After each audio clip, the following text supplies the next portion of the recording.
अस्सलाम वालेकुम, मैं हूँ doctor Saadi Alvi and welcome to my channel. I hope कि आप सब ठीक होंगी। आज हम बात करेंगे कि प्रेगनेंसी में आम का इस्तेमाल करना कैसा है और आम खाने के हवाले से जितनी भी गलत फहमियाँ हैं उनके हवाले से भी हम बात करेंगे और किस टाइप का आम खाना आपके लिए ज़्यादा फ़ायदेमंद है। प्रेगनेंसी में आम का इस्तेमाल करना सेफ़ है और आप खा सकती हैं। आम के अंदर विटामिन ए पाया जाता है जो कि आपके बच्चे की आँखों के नशोनुमा के लिए काफ़ी मुफीद है। वो ख़वातीन जिनको रात को नज़र नहीं आता तो उनके लिए भी काफ़ी मुफीद है। प्रेगनेंसी के दौरान आपको कमज़ोरी बहुत ज़्यादा महसूस होती है और आपकी तबीयत में सुस्ती होती है। आम के अंदर बहुत ज़्यादा एनर्जी पाई जाती है जो कि आपको ताकत भी देगा और आपको तवानाई मुहैया करेगा।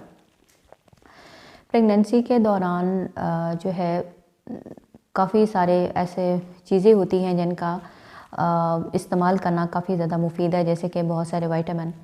हमल के दौरान फोलिक एसिड का इस्तेमाल करना बहुत ज़्यादा ज़रूरी है। आम के अंदर फोलिक एसिड और फोलेट पाया जाता है। इसका फ़ायदा ये होता है कि ये आपके बच्चे के ब्रेन और नर्वस सिस्टम की नशोनुमा करता है। जो न्यूरल ट्यूब डिफेक्ट हैं और बच्चे को जो जिस्मानी माजूरी से, ये दिमागी माजूरी से जो है वो बचाता है। प्रेगनेंसी के दौरान बहुत सारी ख़वातीन का जो ब्लड प्रेशर है वो हाई रहता है, तो आम इस्तेमाल करके आप अपने ब्लड प्रेशर को नॉर्मल रख सकती हैं। कमर में दर्द बहुत सारी ख़वातीन के अंदर पाया जाता है, तो आम का इस्तेमाल करना आपकी कमर के दर्द में मुफीद है क्योंकि कमज़ोरी की वजह से कमर के दर्द को ये ताकत देता है।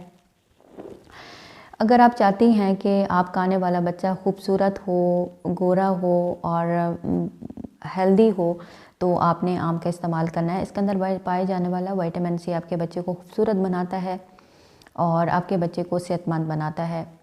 अगर आप चाहती हैं कि आपके बच्चे की आंखों का कलर खूबसूरत हो, तो आपने आम का इस्तेमाल करना है क्योंकि विटामिन सी आपके बच्चे की आंखों का कलर खूबसूरत बनाने में बहुत अहम रोल प्ले करता है। अगर आप अपने आप को थका थका महसूस करती हैं, सुस्त महसूस करती हैं, थोड़ा सा काम करके आपको थकावट महसूस होती है, तो आम आप ज़रूर इस्तेमाल करें। ये दिल के अमराज में काफ़ी ज़्यादा मुफीद है और जो कि आपकी टांगों में क्रैम्प्स पड़ते हैं और प्री एक्लेम्पशिया से आपको बचाता है। हाई ब्लड प्रेशर को ये मेंटेन रखता है और आम क्योंकि इसको हम फलों का बादशाह भी कहते हैं, तो इसके अंदर वो तमाम विटामिन और मिनरल होते हैं जो कि आपको और आपके बच्चे को हेल्दी रखने के लिए बहुत ज़्यादा ज़रूरी हैं। तो आम खाने के हवाले से कुछ थोड़ी एहतियात आपने करनी है। अगर आपको डायबिटीज़ है तो बहुत मीठा आम आपने नहीं खाना, कच्चा आम आपने नहीं खाना क्योंकि कच्चा आम खाने से आपको मैदे के मसाइल पेश आते हैं और आपका अमल ज़ाया होने का ख़तरा होता है। और गर्म आम आपने नहीं खाना बल्कि अच्छी तरह ठंडा करके खाना है। और आम खाने के बाद ऊपर से आप 1 कप दूध पी लें या 1 गिलास दूध पी लें ताकि उसकी जो तासीर है वो दूध के साथ थोड़ी ठंडी हो जाए।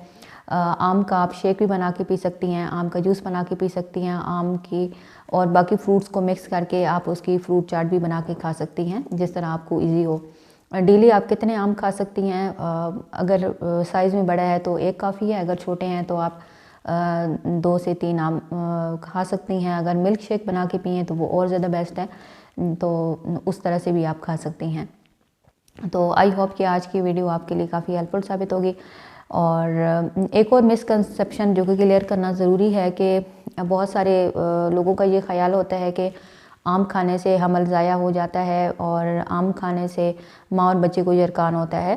तो आम खाने से हमल ज़ाया नहीं होता। हाँ, सिर्फ कच्चा आम आपने नहीं खाना और यरकान कभी भी आम खाने से नहीं होता, ये चीज़ आप जहन से निकाल दें। तो वीडियो को आपने लाइक कर देना है, चैनल को भी आपने सब्सक्राइब कर लेना है ताकि मज़ीद इन्फॉर्मेटिव वीडियोज़ आप तक पहुँचती रहें। Thanks for watching.